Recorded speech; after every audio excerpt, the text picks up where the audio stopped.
रोशी के दादा कहते हैं कि सलीका आई थी कहाँ चले गई। इस पर दादी कहती है कि बस रोड कर वापस चलेगी। असल में सदफ चाह रही है कि रोशी कुछ पढ़ लिख जाए, लेकिन सलीका वहाँ से आ जाती है उसकी मदद करने के लिए। क्या जरूरी कि हमारे खानदान में हर नस्ल में एक सलीका उतनी देर में रोशी भी वहीं आ जाती है। कहती है कि आप मेरे पप्पू के बारे में ऐसी बात नहीं कर सकती। इस पर दादा कहते हैं कि तुम माँ बेटी की जरूरत से नहीं बनती। पूछने पर रोशी बताती है कि मैं ग्रोसरी स्टोर जा रही हूँ, असल में वो चमन जो है बूढ़ी हो गई, वो आप नहीं जा सकती। इस पर दादी कहती है कि रोशी किसी की हमदर्दी कर ले, ऐसा देखा ना सुना। इस पर दादाजी कहते हैं कि लोग जनाजा पढ़ने जाते हैं वो भी अपने सवाब की खातिर। दूसरी तरफ रोशी को दिखाया जाता है जो कि ग्रोसरी स्टोर जा रही है, तो उसको रास्ते में कहा थी समरा के। रोशी फोन उठाती है, समरा कहती है कहाँ जा रही हो। जिस पर रोशी कहते हैं ग्रोसरी स्टोर जा रही हो। वैसे भी मुझे लगता है कि आज वो हीरो मिल जाएगा। जिस पर समरा कहती है किसकी बात कर रहे हो। जिस पर रोशी कहती है कि उसी बंदे की बात कर रहे हो जिसके लिए मेरे होठों पर है, मेरे दिल का सुकून है। जिस पर समरा कहती है कि हो सकता है कि तुम्हें ग्रोसरी स्टोर में मिल जाए, तुम दोनों की आंखें चार हो, तुम बस दिल अपना दिल बैठो और हो सकता है वो तुम्हारा बिल भी भर दे। जिस पर इतनी देर में रोशी खुश हो जाती है और ग्रोसरी स्टोर पहुंचती तो एक आदमी को देखती है जिसको वो देखकर कुछ हरकतें करती है, लेकिन इतनी देर में उसके बच्चे भी वहीं जाता है, जिसको पर रोशी मायूस हो जाती है। इसके बाद वो अपने शॉपिंग करती है। शॉपिंग करके जब वो कैशियर काउंटर पर जाती है तो कैशियर कहता है कि आपका 5,670 बिल हो गया।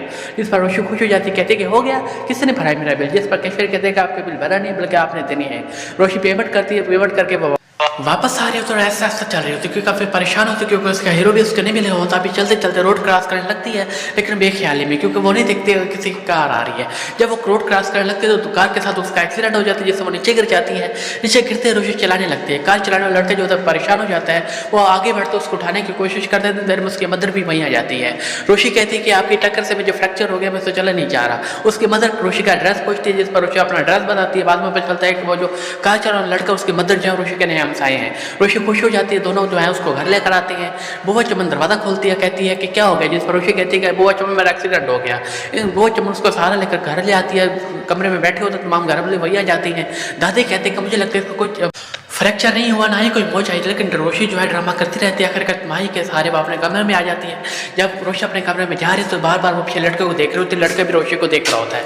कमरे में जाकर रोशी ड्रामा खत्म कर दे तो नाचने लगती है। जिस पर बहन जो होती है माही परेशान हो जाती है, कहती है कि कहीं एक्सीडेंट तुम्हारे टांग में तुम्हारे बात पर असर तो नहीं होगा। लेकिन रोशी कहती है कि नहीं भाई, असर नहीं हुआ, बल्कि मुझे वो लड़का मिल गया जो मुझे बयान यहाँ आएगा, मुझे मेरा हीरो मिल गया। जिस पर उसकी बहन का भी परेशान हो जाती है।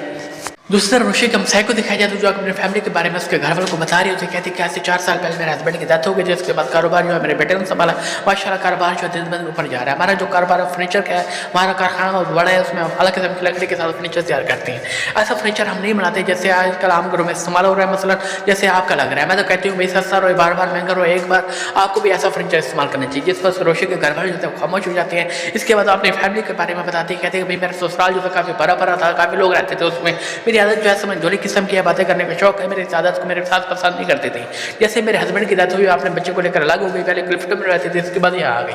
इसके बाद रोशी और माही को दिखाया जाता है। रोशी अपने बहन माही को कहती है कि जाकर देखो तो सही क्या बातें हो रही हैं, हो सकता है मेरे रिश्ते के बारे में बातें हो रही है। जिस पर माही गुस्से में जाती कहती है क्या पागल हो जैसी बातें कर रहे हो, क्या जानती हो तुम इस लोगों के बारे में जो रिश्ते की बात कर रहे हो। जिस पर रोशी कहती है कि देखा मेरा वजीफा काम कर गया, कल वजीफा पड़ा था रिश्ता भी आ गया। जिस पर माही कहती है कि हाँ जैसा वजीफा पड़ा था रिश्ता भी वैसे ही है। इसके बाद दोबारा रोशी की फैमिली को दिखाया जाता है। उसकी मदर कहते हैं कि देखो भाई कैसी बातें करती है और मेरा तो दिमाग खराब हो गया। चमन बुआ इस किस्म के लोगों के साथ ज़्यादा वास्ता नहीं रखना चाहिए। जिस पर चमन बुआ कहती है कि हाँ मैंने भी देखा कैसे बढ़ चढ़ कर बातें कर रही थी, बातें शिकार नहीं किसी की आदत था, बेटा जो है वो नक्शा लग रहा था। जिस पर दादी कहती है कि भाई जिस तरह के लोगों के जहन से आते तो इसी तरह की बातें होती हैं।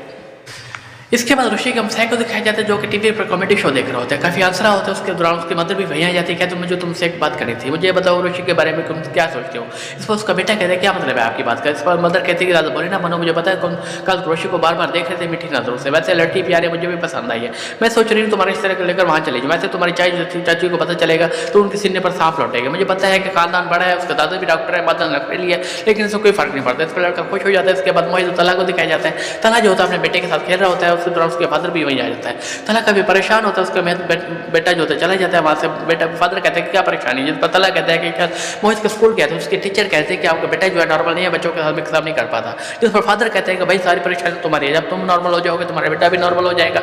तुम क्यों उस बात को नहीं भूल जाते कि जो भी कुछ भी हुआ हमारे नसीब में ऐसे था। वैसे तुम मुझे सफीका से बात नहीं कर देते, अगर तुम चाहो तो मैं सफीका से बात करता हूँ, सिर्फ क्यों तुम शादी से इनकार कर दिया।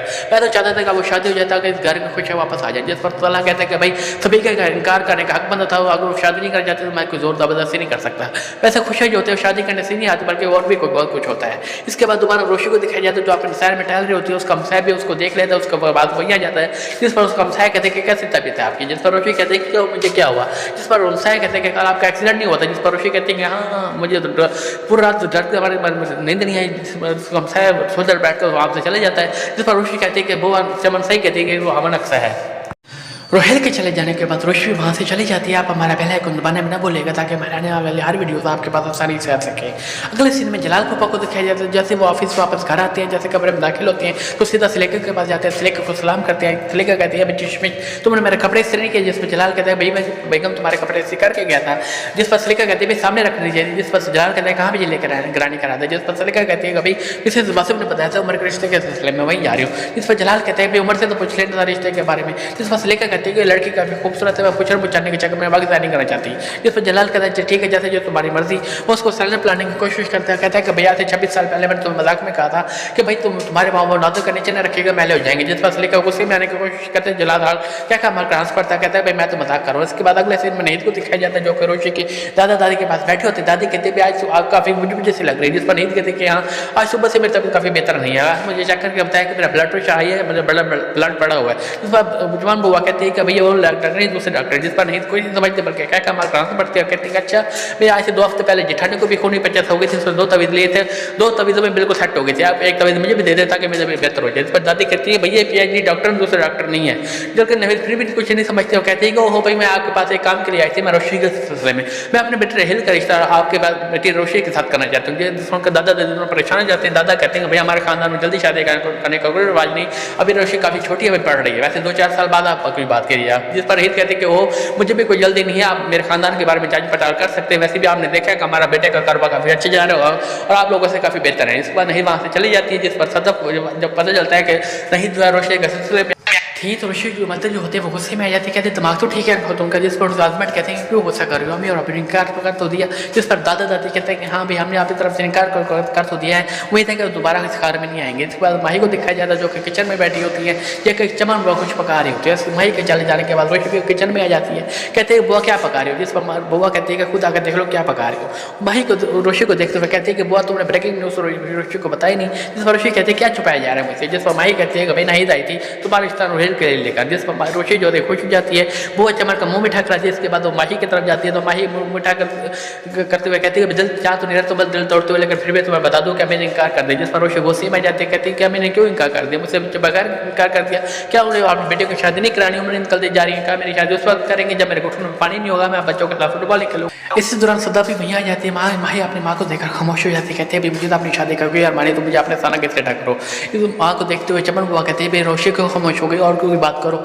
रोशी बोलते बोलते जब पीछे मुड़कर देखते हुए माँ को देखते हैं, माँ को देखकर उसकी चेहरे पर हवाइयाँ उड़ जाती है क्योंकि सदा काफी गुस्से में खड़ी होती है।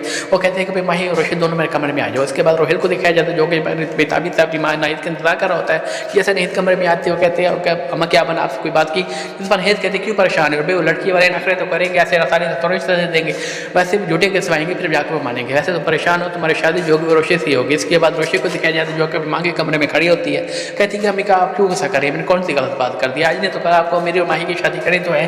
वैसे चमन बुआ कहती है कि भाई मेरी शादी जो है 15 साल की उम्र में थी, दादी बताती है कि उसकी शादी जो 18 साल की उम्र में हुई थी।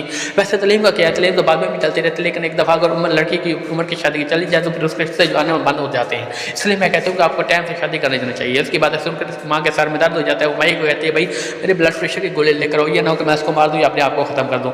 ये सुनकर रोशी जो थे कमरे से बाहर चली जाती है। उसकी माँ अगले सीन में रोशी के फादर और मदर को दिखाया जाए। मदर कहते हैं भैया लड़की तो मेरी आजमाइश बनती जा रही है, पहले फील पर फेल उतरी, अब शादी करें कराए बहुत सर पर सवार हो गया, लोग तो मेरी तरबियत पर बात करेंगे। जिस पर उसके फादर कहते हैं कि भाई तुम क्यों परेशान हो, ये मसला मेरे हवाले कर दो। वैसे रोशी तुम इसलिए तंग करती है कि उसके पास कोई एक्टिविटी नहीं है, अगर कोई काम करेगी तो परेशान करना काम कर देगी। जिस पर उसकी मदर कहती है कि भाई ऐसा लगता है लेकर बेटा आप ही ट्राई करके देख लें। जिस पर सुलेमान साहब कहते हैं कि दो दिन में ये प्रॉब्लम सॉल्व हो जाएगी। इसके बाद सुलेमान साहब भी होते हैं, आबिद साहब को कॉल करते हैं, कहते हैं आबिद साहब कहते हैं कैसे सुलेमान साहब, जिस पर सुलेमान साहब कहते हैं अल्लाह का शुक्र शुक्र है ठीक हूँ। वैसे आपसे 4 साल के बाद बात हो रही है, आपसे 4 साल पहले एक कॉन्ट्रैक्ट किया था, आपके पास काम करने का बहुत अच्छा तजुर्बा रहा, लेकिन मेरी ख्वाहिश थी हम दोनों मिलकर और भी काम कर ले, ऐसा मौका मिल सका।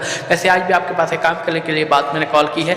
मेरी एक बेटी है आया, उसको असल में इंटर्नशिप कराना चाह रहा हूँ। वैसे तो मेरा अपना भी ऑफिस है, लेकिन आपका माहौल देखकर मैं चाहता हूँ कि आपके पास इंटर्नशिप करें। जिस पर आबिद साहब होते हैं वो उस का खामोश हो जाते हैं और ओके कर देते हैं। इसके बाद सलमान साहब भी होते हैं अपनी बेटी को लेकर अपने रेस्टोरेंट में लेकर आते हैं, जहाँ पर रोशी को खाना खिला रहे होते हैं। मौका देगा सलमान साहब बात करते हैं, देखो रोशी तुम्हारा एक बहुत ज़्यादा शिकायतें आ रही है, असल में तुम शरारती इसलिए करती हो क्योंकि घर पर तुम फ्री होती हो, इसलिए अच्छा है कि तुम कहीं इंटर्नशिप कर लो ताकि तुम्हारी शरारत में कमी आ जाए। इंटर्नशिप का नाम का रोशी को होश उड़ जाती है। इसके बाद आबिद साहब को दिखाया जाता है जो कि अपने बेटे तला को कॉल करते हैं, कहते हैं कि भाई सलमान साहब को कॉल आई थी, अपने बेटे को हमारे ऑफिस में इंटर्नशिप कराना चाह रहे हैं। जिस पर तला कहता है कि आप जानते हैं कि मुझे सिफारिशी लोगों से चिढ़ है।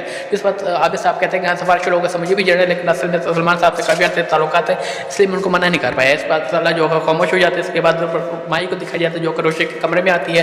रोशी जानबूझकर सोने का ड्रामा कर रही होती है और माही कहती है देखो भाई रोशी तुम कौन सा कपड़े पहनोगी, पिंक कौन पहनोगी या व्हाइट पहनोगी। जिस पर रोशी कहते हैं कि माही प्लीज़ मुझे तंग ना करो। जिस पर माही कहती है कि और जाओ खाना खाने का पापा के साथ मुझे छोड़ कर। जिस पर रोशी कहती है कि मुझे नहीं पता था कि पापा मेरे साथ ऐसे गेम करेंगे।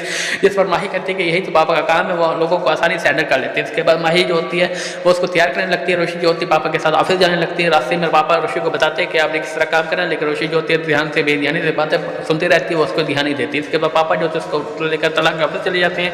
रोशी जो होती है तलाक को देकर चौंक जाती है। यहीं पे ऑफिस का एग्जाम हो जाता है।